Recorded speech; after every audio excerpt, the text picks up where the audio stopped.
Minutos lo anunciábamos, ya están en nuestros estudios ambos, Daniela Bugatás y Jorge del Castillo, para hablar un poco de varios escenarios, ¿no? Sobre todo el de la crisis y cómo salimos de la crisis. Bienvenidos. Bienvenidos, así es. Gracias Y es importante, antes de darle paso, señalar la experiencia que tienen ambos, ¿no? Daniela Bugatás, excongresista, presidente del Congreso de la República, Jorge del Castillo, también excongresista y expremier. Durante los periodos en que ellos han estado al frente de sus cargos, han atravesado también por situaciones bastante críticas, bastantes crisis en el gobierno, y nos van a ayudar también a tratar de entender cuáles podrían ser las salidas que puedan sacarnos, ¿no?, de esta situación, ¿no? La aprobación del gobierno de Toledo llegó a 7%, ¿no? Un porcentaje menor incluso al actual, al de Pedro Castillo, y el presidente Alan García envuelto también en temas de corrupción. De todo eso vamos a hablar, pero ahora nos enlazamos con la imagen en vivo de la vicepresidenta de la República, Dina Boluarte, a instantes de hacer su salida. 8:15 se había programado el Te Deum. Así es, y nuestra compañera Eli Jutronik se encuentra justamente allí para darnos todos los detalles en vivo. Eli. Así es, compañeras, los ministros muy puntuales, el gabinete ya se encuentra en la puerta de Palacio de Gobierno. Aquí en el patio de honor ya se ha teñido de los colores patrios con miembros del batallón del Regimiento de Caballería Mariscal Domingo Nieto, que también están preparando todos los actos y los detalles de último minuto para recibir al mandatario. También está la banda presidencial que estaban ensayando hace minutos, y como bien lo decían, Dina Boluarte la vemos en imágenes, vemos también al premier Aníbal Torres, al canciller César Landa, y al parecer estaría el gabinete por completo. Según la agenda, a las 8:15 de la mañana se reunirán con el presidente Pedro Castillo en el Salón Dorado y tendrán una breve reunión de unos 15 minutos, y a las 8:30 el mandatario saldría por esta alfombra roja para acudir a la catedral y participar de la misa y Te Deum, y lo haría caminando por el Jirón Junín. Entonces, esta es la última hora desde Palacio de Gobierno, compañeras. No sé si tienen alguna pregunta desde estudios. No, Eli, agradecerte. Nosotros estamos a la espera de que salga y tenemos que regresar ya a nuestro estudio porque tenemos dos invitados, como lo habíamos anunciado. Gracias a Eli Jutronik. Bien, gracias por estar hoy con nosotros, señor del Castillo y señora Bugatás, en un día importante, pero en un día que no genera además mucha expectativa, con un presidente que llega con graves cuestionamientos, investigaciones fiscales. Buenos días. Señora Bugatás, comienzo con usted, porque en algún momento lo invitaron a tomar un café para ser parte del gobierno. Con todo lo que se está viendo, ¿no hubiera aceptado usted el café? No debía haber aceptado el café. Pero bueno, lo que estamos viviendo yo creo que es algo inédito en la política peruana. No solamente el comportamiento del Ejecutivo, sino también el comportamiento del Congreso de la República. Una de las cosas que yo aprendí ingresando a la política, y la aprendí del partido aprista, es que en política, entre los partidos políticos, entre los grupos políticos, cuando hay un acuerdo de palabra, ese acuerdo de palabra se respeta. Si no, es imposible avanzar en democracia. Y eso es algo que es inexistente en este Parlamento el día de hoy. O sea, por ningún lado tú puedes ver que exista la más mínima seriedad y respeto a la palabra empeñada o manifestada, acordada, de distintos líderes dentro de este Congreso de la República. Entonces, termina siendo un conjunto de personas que manifiestan intereses particulares, como los niños de Acción Popular, o los otros que están buscando otro tipo de intereses, están buscando sus obras, lo que están buscando la presidencia de la República, sabe Dios lo que estén, atrás de qué intereses estén. Entonces, es una combinación realmente explosiva. O sea, un poder ejecutivo que carece absolutamente de liderazgo, de horizonte, de visión. No tienen, nadie conoce hacia dónde vamos o hacia dónde quieren ir, y un parlamento que se diluye entre gente que no tiene palabra. Pero digamos, este parlamento lo elegimos nosotros, ¿no? Y hay quienes que podrán decir que así es el Perú, ¿no? Que esto es la representación nacional y si el Congreso está dividido es porque los peruanos estamos divididos. Señor Jorge del Castillo, usted que también ha estado en el seno del Parlamento, ¿qué nos puede decir de la conformación, de lo que hemos visto hace poco en la elección de la mesa directiva? Bueno, en primer lugar, muy grato de compartir con Daniel este momento con ustedes. Muchas gracias. Un feliz 28, por supuesto, a todos los compatriotas. En primer lugar, permíteme una precisión, porque usted mencionó que Alan García está envuelto en temas de corrupción. Lo que hicieron es envolver, pero la comisión investigadora finalmente no llegó a nada. Es más, hasta el estado financiero, el peritaje financiero que se le hizo demostró que no tenía ningún ¿De la comisión investigadora del Congreso? Sí, pero yo estoy hablando del sistema judicial. Concluyó que no había ningún desbalance patrimonial y eso quiso ser la base de un proceso judicial. Finalmente no hubo ninguno y él se presentó donde tenía que presentarse cada vez que lo citaron. Pero volviendo al tema, realmente comparto los criterios que expresa Daniel respecto al Congreso, ¿no? Yo creo que el Congreso ha hecho un papelón esta semana, ¿no? Incapacidad de entenderse. O sea, era lógico que había que entenderse sobre la base de los compromisos asumidos. Finalmente, aparecen 4 listas, una cosa insólita, y unos terminan votando por los otros para tener el mismo resultado que se hubiera podido obtener de haber sentado en la mesa, conversado, concertado y tomado acuerdos. Entonces, eso no le hizo ningún favor al Congreso de la República. Entonces, el escándalo de los niños, y ahora surge un escándalo de una violación en el Congreso, de un congresista, de Alianza para el Progreso, es una cosa, pero de jalarse los pelos, ¿no? O sea, y, aunque puede ser un hecho individual, pero perjudica al conjunto, ¿no? Ahora, del Ejecutivo, ni hablar, ¿no? En cuanto al Ejecutivo, creo que estas 5 investigaciones que se han abierto, más los hechos que parece que va mostrando Bruno Pacheco, que se ha sometido a una colaboración eficaz y a la que se puede sumar Juan Silva, el ministro de Transportes, pues yo creo que estamos en los estertores del gobierno, ¿no? Estamos en una etapa terminal del gobierno de Pedro Castillo, que le haría muy bien en renunciar y decir, bueno, doy un paso al costado y vamos a un nuevo proceso electoral. Pero no puede seguir manteniendo un gobierno que es absolutamente inviable por lo incompetente y por lo corrupto.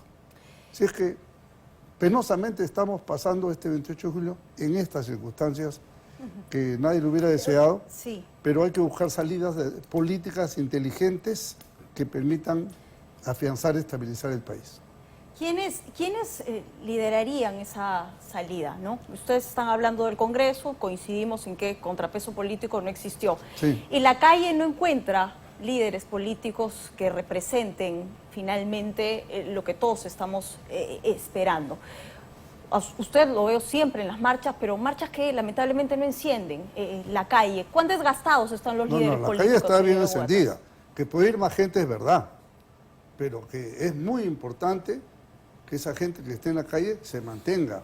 Porque esperar que el Congreso defina este tema es imposible. No. Eso no va. Bueno, te dejo, Daniel. No. Yo creo que hay una situación precisa en el sentido de que no tenemos liderazgos. O sea, el país se ha quedado post escándalo de Odebrecht, prácticamente eliminada toda una clase política y eliminados muchos aquellos que quisieran o hubieran pensado en ingresar a raíz de las implicancias de estar en política, de levantamiento de tus secretos bancarios y de todo, siendo gente honesta, gente de primera, han dicho, ¿sabes qué? Yo con esto no me meto. Sobre todo creo yo que hay algo que tener presente, que lo único que se puede lograr con estas investigaciones, las 5, las 6, las 7 que tiene, es que se convenza a 80 y tantos congresistas de vacar a Pedro Castillo. Pero de ahí Pedro Castillo se irá a su casa, probablemente ya tenga una casa de playa donde se quiera ir, porque estamos viendo en los últimos 9 años que se iniciaron las investigaciones de Odebrecht, no pasa absolutamente nada.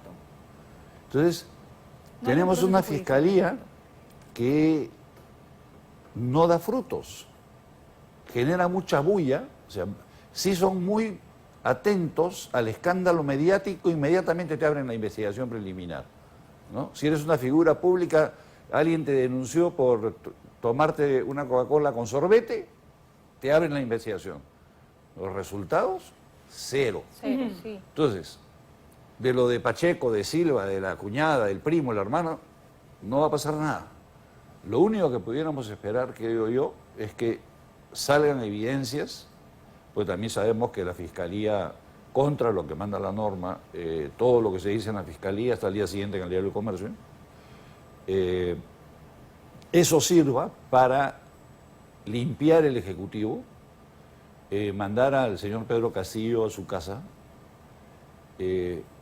y forzar un nuevo proceso electoral. Ahora, ¿cuál es el problema? Que es más de lo mismo. ¿Qué vamos a esperar? O sea, otra vez va a salir, ya no será Pedro Castillo, va a ser Juan Quispe. O sea, o peor, ¿no?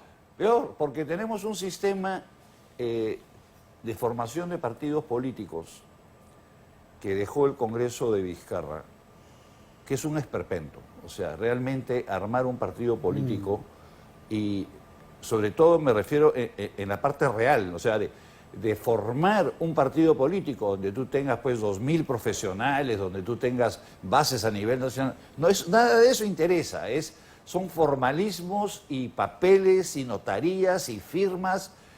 Te puedes volver viejo, invertir lo que tienes y lo que no tienes y no puedes formar un partido político, salvo que tengas muchísimo dinero. Entonces, nuevos partidos políticos van a haber muy pocos. Los partidos antiguos con las mismas caras, probablemente. Va a ser una repetición de lo que vivimos en las elecciones anteriores. Probablemente el único resultado va a ser que ya no va a ser el 60% de blancos y viciados, sino será 80% probablemente.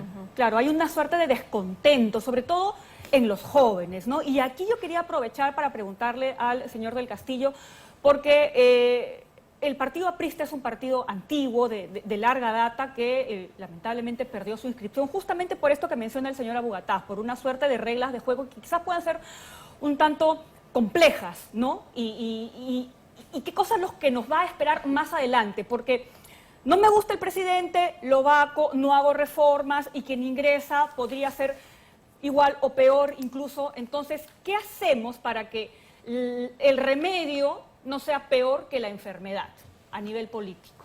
Yo estoy de acuerdo en que hay que hacer una reforma para facilitar un sistema de partidos, ¿no? Más bien, los que algunos teóricos presentaron y que fue aprobado en el Congreso en esa etapa nefasta, lo que ha hecho es ponerle una carrera con vallas a los partidos para formarse. En la etapa de la cibernética, de la informática, un partido no puede inscribirse electrónicamente. Tiene que hacer un proceso con libros de actas, firmas legalizadas, declaraciones juradas con huellas digitales, todo presencial. Es increíble. Por eso es una traba, una verdadera barrera burocrática y legal. Pero más allá de eso, un partido es una conjunción de ideas. Pueden ser 200, 2.000, lo que sea, pero sustancialmente es una ideología. Pero acá nos hemos perdido en la burocracia. En eso estamos completamente de acuerdo y creo que es una cosa que hay que cambiar. Algunos aviondos presentaron como la gran reforma política y ha sido al revés. Por ejemplo, impedir la reelección parlamentaria. Discúlpenme, pero es una estupidez. Fíjese el daño que ahora que estamos viendo con haber impedido la reelección. ¿Por qué? Porque se reelegía una minoría, se reelegía 10%, 15%, pero era suficiente para mantener la memoria de la institución. Yo me acuerdo Sí, cómo ustedes se burlaban de nosotros cuando recién ingresamos al Congreso, los que eran congresistas, claro, éramos nuevos, estábamos aprendiendo y los viejos nos daban vuelta de arriba para abajo y el primer año pues hicieron lo que quisieron con nosotros. No tanto. Pero Están mira, aprovechando para sacarse los trapitos acá. pero lo interesante, porque mira, qué bueno que nosotros hemos tenido 1000 combates de esgrima, ¿ah? Sí. pero somos gente que nos ponemos por encima de cualquier diferencia cuando estamos pensando en el Perú. El Perú es primero de verdad, y por tanto, y no un lema de un partido, sino eso es de verdad. Y aquí lo que hay que hacer, y una reflexión que podemos hacer, Daniel, hay que presentar al país una alternativa, una agenda corta, ¿no es cierto? Porque mucha gente pregunta, ¿y después qué? Ya surgirá alguna persona o grupo, conjunción de personas que puedan presentar una propuesta seria al país en educación, en salud pública, en destrave de las obras de infraestructura, por ejemplo, en reactivación económica, en seguridad ciudadana, 5 puntos, no necesitamos más. Agenda acompañada de algún mea culpa, porque la autocrítica es buena, ¿no? Decirle hoy a quienes no confían en los partidos y los ven como una herramienta política, nos equivocamos, pero aquí estábamos intentando sacar el país adelante. Es que, ¿Hace alguna autocrítica? ¿Sabe qué? Los mensajes de que ha ido en desmedro los partidos han sido los últimos años, muchos años. Entonces, han destrozado la política, han llevado la política sinónimo de delincuencia, algunos medios, algunas gentes lo han llevado. Entonces, ahora se dan cuenta de lo necesario que era la política, lo necesario que eran los partidos. Ahora, apostaron por las caras nuevas, por las novedades, por el pueblo, etcétera. Bueno, ahí están tus caras nuevas. Ahí está. Pedro Castillo, Pacheco, Silva, etcétera. Si nos permite un momentito, vamos a interrumpir la entrevista porque ya está saliendo el presidente de la República de Palacio. Eli Yutronix está en el patio de honor para que nos dé los detalles. Eli. Así es, compañeras, 8:25 de la mañana. Antes de lo previsto ha salido el presidente de la República, Pedro Castillo, en compañía de la primera dama, Lilia Paredes, y le están rindiendo los honores el régimen del batallón Domingo Cáceres, que también es su escolta presidencial. Hace aproximadamente 5 minutos ya salió todo el gabinete ministerial, liderado por la vicepresidenta Dina Boluarte, vestida de blanco, junto a todos los demás ministros que ya están rumbo hacia la Catedral de Lima. Ahora vamos a escuchar entonces a la banda presidencial que está rindiendo los honores a el mandatario y por supuesto siguiendo todo el protocolo de estas fiestas patrias en conmemoración de los 201 años de la independencia del país. Vemos entonces al presidente con su banda presidencial saludando a los miembros del batallón régimen Domingo Pérez. Domingo Nieto. Y caminando, acercándose hacia donde está la prensa. Vamos a ver si da algún tipo de saludo, si se dirige a los medios. Y sí, levanta la mano y continúa el paso. Se prevé que él vaya caminando hacia la Catedral de Lima para participar de esta misa y Te Deum, donde estará cerca de 1 hora. Recordemos que lo hará caminando por el Jirón Junín. Se detiene un momento, vemos entonces que siguen estos Así es, gracias actos. Eli por la información desde tu punto. Nos vamos a mover hacia Talía Rosales, que también tiene información en vivo a esta hora de la mañana. Talía, contigo. Voy a continuar, señor presidente. Gracias, Claudia. Así es, se adelantó. Antes de salir del Palacio de Gobierno, el presidente de la República, quien le llevó la delantera, es la primera dama, Lilia Paredes, vestida con una falda rosa. Ya se adelantó justamente hacia la catedral, pero ahí en este momento cruza entonces la puerta de Palacio de Gobierno el presidente Pedro de la República. Lo vemos esta vez sin sombrero. Ya recordemos, desde hace unos meses ha cambiado el estilo, la forma de vestir el presidente de la República. Con la banda recibe entonces en este momento los honores respectivos para dirigirse ya a la misa y Te Deum, con todas las medidas de seguridad implementadas ya en los alrededores a esta hora de la mañana, donde les comentamos además la llovizna se ha intensificado. Hay bastante frío también, pero ya está todo listo entonces para continuar con todos los protocolos respecto a estas celebraciones patrias. Claudia. Bien, Talía, te agradecemos mucho por la información. Entonces ya en unos momentos más el presidente va a entrar a la catedral para participar de la misa y Te Deum. Mientras tanto, continuamos aquí en los estudios de Buenos Días Perú con los excongresistas Daniela Bugatás y Jorge del Castillo. Y queríamos aprovechar para preguntarles sobre sus expectativas de lo que vaya a suceder el día de hoy en el mensaje de la Nación. Yo quería, si me permites, yo quiero salirme un ratito de la agenda y mostrar mi indignación por la forma como ha sido tratada nuestra campeona mundial, Kimberly García. Sí. Ha recibido unos miserables 50.000 soles por una medalla de oro cuando el ofrecimiento público de hace muchos años es 1 millón de soles por medalla de oro mundial. Ella ha debido de recibir 2 millones de soles de Porque parte fueron del 2 gobierno medallas. y le han dado 100.000 soles. Yo sé que es una persona muy humilde, Kimberly, pero creo que ya nos corresponde a la sociedad civil ver la forma de compensarla, y a través de estos medios hago un llamado a aquellos que tienen recursos, los bancos, las AFPs, las compañías de seguros, de que cubran y cumplan con lo que el máximo logro histórico en deporte peruano. No existe mayor logro en toda la historia del Perú que haya lo que ha logrado Kimberly. Disculpen el tema, No solo pero eso, además una vergüenza el homenaje, entre comillas, que le hace el presidente, porque ni siquiera fue capaz de aprenderse su nombre, que era lo único que tenía que hacer, ¿no? Quizás realmente leer un documento para mencionar bien su nombre, un nombre que hemos estado repitiendo a lo largo de 3, 4 días, cuando todos celebrábamos el triunfo de Kimberly, ni siquiera fue capaz de hacer eso, ¿no? Sí, yo realmente estoy indignado personalmente y hago un llamado público para que veamos cómo hacemos las cosas y que la sociedad civil compense a nuestra campeona como corresponde. Pero no es el único desaire que ha estado sucediendo en los últimos días, en las últimas horas, en realidad, Claudia. Hay una carta abierta, precisamente, del comando Chavín de Huántar retirándose del desfile del día de mañana. Nosotros tenemos un audio precisamente de Luis Gianpietri que vamos a compartir para analizarlo con ustedes. Que ha sido ex vicepresidente, por cierto, del gobierno del ex presidente Alan García. Vamos a escucharlo.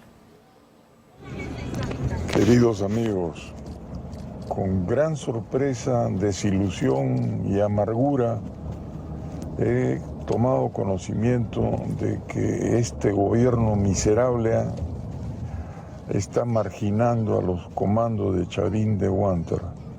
Hemos tenido varias guerras, desafortunadamente no fueron muy triunfantes. Esta sí la ganamos y la ganamos bien, y somos un orgullo a nivel mundial del proceder de los comandos de las brigadas de Chavín de Huántar. No veo ninguna razón, salvo el odio que puedan tener los emerretistas. Estoy seguro que el señor Bermejo está detrás de esto, que están impidiendo que la nación aplauda con orgullo a aquellos que les han levantado la moral. No sé con qué autoridad, porque no le reconozco ninguna a este miserable que tenemos de presidente, un ladrón sin vergüenza y ahora un traidor más. Lamento tener que decir esto, pero lo que están haciendo con los comandos Chavín de Huántar no tiene nombre y hay que pasarles la factura. Lo propio sería que los comandos de las Fuerzas Armadas no inclinen su espada frente a este tarado que tenemos de presidente. Eso es lo propio y espero que así sea. Un abrazo, gracias.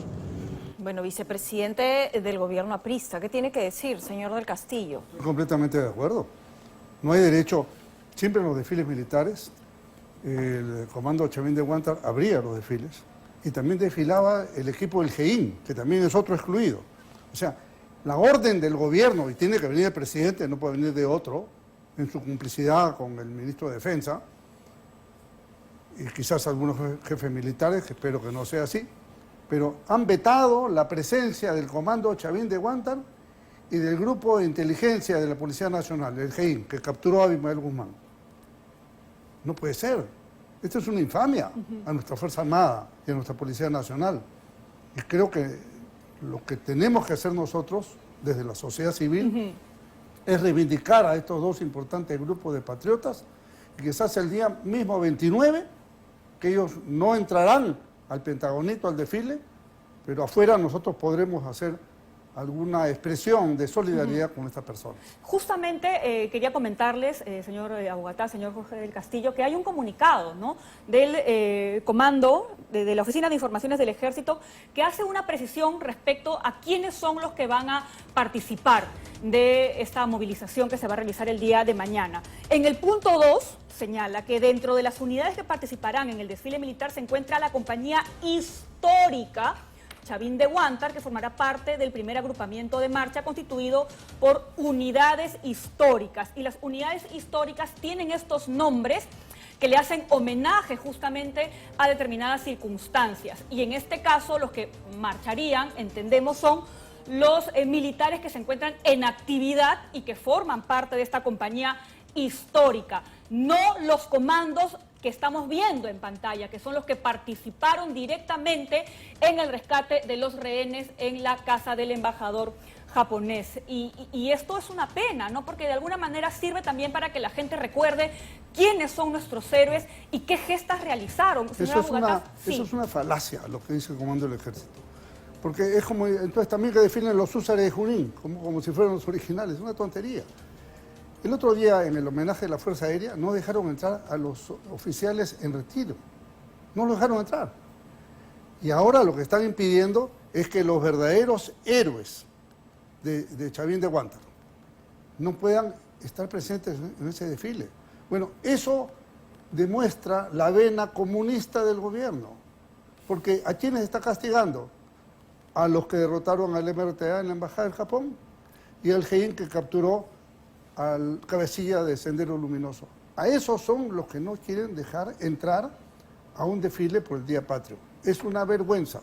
Por eso es muy importante que de la calle nosotros podamos todos, los ciudadanos, expresar nuestra solidaridad con estos patriotas, con estos héroes y decírselo abiertamente. Así como estoy de acuerdo con los deportistas, porque no solamente es esta chica, sino creo que a los que han ganado medallas en el bolivariano, pero ni pelota les han dado, ¿no? A los de ajedrez. Nada, y a los ajedrez menos, a Ale Grande y estas chicas que ganaron medallas. Realmente, eso es porque no se siente, creo yo, el Perú, serán del Perú profundo, pero no sienten en profundidad el Perú, que es distinto. Vamos a ir ahora con usted, señor Abugataz, porque a propósito de gestos y todo lo que ha ocurrido a lo largo de este año ya en el gobierno, tiene detrás el protagonismo del premier, del señor Aníbal Torres, que cada que tiene la oportunidad arremete contra la institucionalidad de las Fuerzas Armadas y con el aparato en general. Mariano González hace poco le dijo pobre diablo. ¿Qué opinión le merece el señor Aníbal Torres?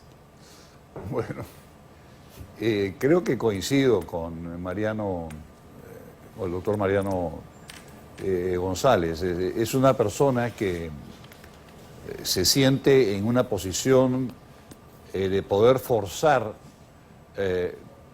extremos, por cuanto sabe que si es censurado el Congreso estaría quemando una bala de plata. Por lo tanto, él está usando de esta posición para soltar todas sus iras, sus frustraciones internas, sus problemas mentales, porque realmente el lugar que ocupa el señor es un lugar que le queda demasiado grande, que además se refleja en la incapacidad de poder hacer un gabinete coherente, ¿no? Estamos viendo que muchas veces están enviando a ver un problema minero, mandan al ministro de Cultura, un problema de salud, mandan al ministro de Energía y Minas. Es un desorden y una incapacidad gerencial absoluta. Está haciéndole mucho daño, yo creo, a la política peruana, le está haciendo más daño a su presidente y sobre todo a la población que, como venimos comentando, está entrando en una etapa, o ya entró en una etapa de absoluto desgano. O sea, ya no me interesa, sino, ¿sabes qué? Ni me hables de la política. O sea, la gente no... Hay mucha apatía. En otro momento, tú hubieras visto una reacción, la gente salía de las calles ahora, porque ya vieron que tras Vizcarra vino algo peor que Vizcarra, o igual a Vizcarra, sabe Dios. Entonces, ¿hacia dónde vamos? qué futuro tienen y sobre todo la situación económica que se está cayendo a pedazos el país. Sí, y yo le pido que por favor nos den unos minutitos para regresar también con la opinión del excongresista Jorge del Castillo y sobre lo que se viene también, ¿no? Porque en unos minutos más también vamos a escuchar el mensaje a la nación y también vamos a hacer después de esta pausa un recuento de cómo es que los medios internacionales han informado sobre este primer año de Pedro Castillo. Con eso y más.